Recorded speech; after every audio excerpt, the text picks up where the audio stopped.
In the world of politics, there is nothing to compare with the Olympic Games. What on the surface is all allegedly about the athletes and what wide world of sports used to call the thrill of victory and the agony of defeat, it is more about the human drama of under-the-table competition and how much filthy lucre can be stashed away in the pockets of those who see the competition as little more than the starting point for the construction of their new villa in Switzerland. So far, we have been lucky to not have a lot of political puckery dance before us in Rio, but we are viewing straight up the expected and well-discussed effects of chicanery that brought us to Brazil in the first place. Green water, green hair. What happens to those unfortunate enough to compete in water and accidentally swallow some of same? And ratings that prove people are either tired of the nonsense that produces the games or maybe even the games themselves. For this and more, we take the plunge into those dangerous waters where sports and business often mix like H2O and oil. The first person to undertake the need to dig deep into that sometimes hazardous concoction, the sports professor from Lambeau Field in Green Bay, Wisconsin, Rick Horrow. By the way, have you been to the Packer Hall of Fame yet? Yeah, well, you know, they're still talking about the Packer Hall of Fame game last week that was postponed. Oh, I'm going right after I finish listening to your nonsense to the Packers Hall of Fame and get some real history. Don't forget, young man, most of the time it is your nonsense because I ask the questions. You give us the nonsense coming back. I want that on the record right now. And I know that you had something to do with that field. You had something to do with that field because you just wanted to write it down in your sports business column and say, here's what happens when you don't take care of the field the summer before. So don't get me, well, you know what? All it is paint. And frankly, it's interesting. Dave Baker, who's a friend, he was the commissioner of arena football. Yep. And now he's the head of the Hall of Fame. I know he didn't bargain for this. He got up and told the fans, if it was my kid, and his kid was an NFL player, I wouldn't allow him to play here either. And he get a refund. The Ohioans appreciated the first part. Second part, the people who came from like all over the world don't care about the $30 refund. No, yeah, the hotel, the travel, everything else. Now that's okay. All right, let's talk about hotels, travel, and a bunch of other things. Those people who went to Rio to see the Olympics. We have a diving pool, not one, but two, turning lime green jello. I mean, it looks just like it in the picture here. And the folks there say, well, wait a minute, the water tanks ran out of some of the chemicals used in the water treatment process. Rick, meantime, we have water turning green in the pools. We have at least one competitor that's been sick after ingesting the water out in Rio Bay. We have hair turning green of some of the athletes right here. Come on, doesn't this just prove what we've been saying for a while? These games are an absolute mess from the ground level up. Well, you know, I'm not prepared to write off the games on the basis of 3 localized green incidents. And I'm really not even trying to be cynical about it. And we talked about the ratings. You know, the bottom line is the stories are pretty compelling, and I find the Olympics fairly fun to watch. It is the first games that I've not gone to in a long time, including Sochi. I broke my streak here, and a lot of it was frankly a little worried about conditions. We haven't seen any large-scale issues. I don't want to minimize the color of the water. When you think about what could have happened, but you were worried. You were worried. Well, let's just cross our fingers and hope that we're 40% through, and the next 60%. The worst we talk about is green water. I'm going to be with you as far as the stories are compelling because even though I swore I wouldn't watch the Olympics, I'm having to catch the highlights and I'm watching them because what's going on there is still something you cannot miss. But is it not fair to say that what's happened to get here to Rio has got to be changed for future Olympics, or otherwise we're going to be looking at an effort that sooner or later will have to die under its own crushing weight? Well, the crushing weight has to be defined in certain ways.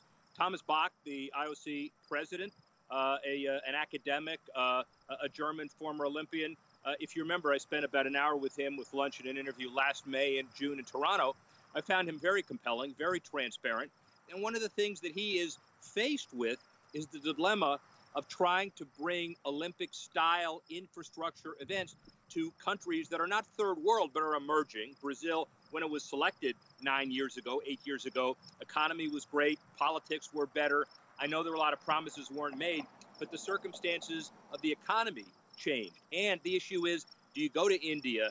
Do you go to Pakistan? Do you go to Southeast Asia? Do you go to Africa? Well, if you do, you face some of these infrastructure decisions. Or do you go to Los Angeles and have a sure bet because been there, done that? By the way, that's what the LA 2024 people hope happens. What you do is you create a rotation. We've mentioned this before, but aren't we getting to that point? Maybe not one city, but maybe 3 cities where 3 cities, each the summer and the winter games, and they will continue just to go in rotation because it's set. The economics are there. The people are not injured. The taxes don't crush people.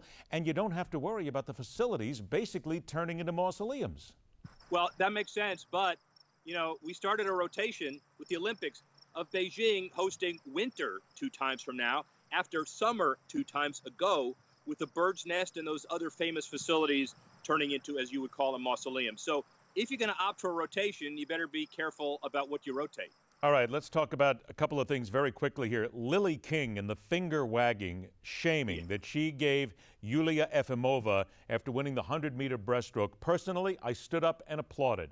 And I think she has a real good point to do this because Efimova had already had a couple of instances in her past regarding doping. And they're all talking about in the Russian press about how terrible it is how they treated her. Don't they need to be treated sometimes? Personally, I think they need to be treated this way because isn't doping, in many ways, the single biggest issue that we have going on in the Olympic Games right now, the cheats? It is. Now, as a lawyer, here's what I would say about that.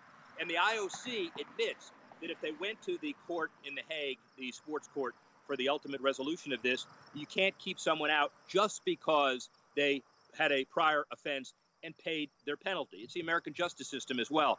Just because you're charged and you've been found guilty of something else, you got to prove that current case. But that doesn't mean there isn't suspicion, and that doesn't mean that she couldn't be tarred in the court of public opinion, which, of course, exactly is what happened. Not only that, but she had to basically have an appeal to get back in again. So this is caught once and then an appeal to get back in. And I think that is what really bothers a lot of the athletes as you're getting in at the last minute. Real quick, the IOC has approved 5 new sports for the Olympic Games, Tokyo 2020, baseball, softball, karate, skateboard, sports climbing, and surfing. Rick, again, aren't we getting to the point where it's getting a little ridiculous? I know what they're trying to do is youthen up the games and they want to speak to a new generation. But are some of these sports really Olympic sports? Well, I think so. And, you know, go to a skateboard park and see if these people who play that sport from day one are not world-class athletes just because they happen to be on a skateboard. And if the definition is something you or I can't do, you know I have trouble on a skateboard, and I'd love to see you on one, by the way. I can hit a baseball. I can hit a softball. I've taken karate. I can skateboard. I have climbed rocks. And, oh, yeah, by the way, I've surfed as well. Go ahead. Give me which ones you've done, Horrow. Give me which ones. Come on. All of them, twice. Yeah, all of them twice. Real quick, Michael, yeah, I'd like to see that. Real quick, Michael Phelps, Ryan Lochte says no doubt he will compete in the 2020 Tokyo Olympics. Do you think maybe, I mean, he's going to be 35 years old. I don't want to waste what he's done now. I don't want to look back and say he shouldn't have won another games. Well, here, you know, Lochte can make his own decision because he hasn't gotten that gold yet. If that will not, it by itself, draw Michael Phelps in for another 4 years. What an amazing way to go out if Michael Phelps goes out by winning number 23 tonight. Wow. It is almost unheard of. And by the way, his image, corporate America, Subway, otherwise, he and Simone Biles clearly are the 2 big winners of these games so far, and we're only 40% through. Golden, and without a doubt, one of the single greatest athletes we have ever seen in our time. Rick, it's always a pleasure to have you on the show because absolutely out of all of our guests, there is no one who is so outstanding in their field like you are. Every single time. Wow, I'm going to go get on my skateboard and practice my karate. Yeah, I got to see that. Don't worry about it. I'll be at the ER to pick you up because I know that skateboard will last about 8 seconds. I've seen your balance work, my friend. Wow. Be good. I'll see you next week. Yes, you will. All right, take care, Rick. Seriously, the man is an athlete, useless. Rock on, true believers. Thanks for joining us. See you next week. Good night and good luck.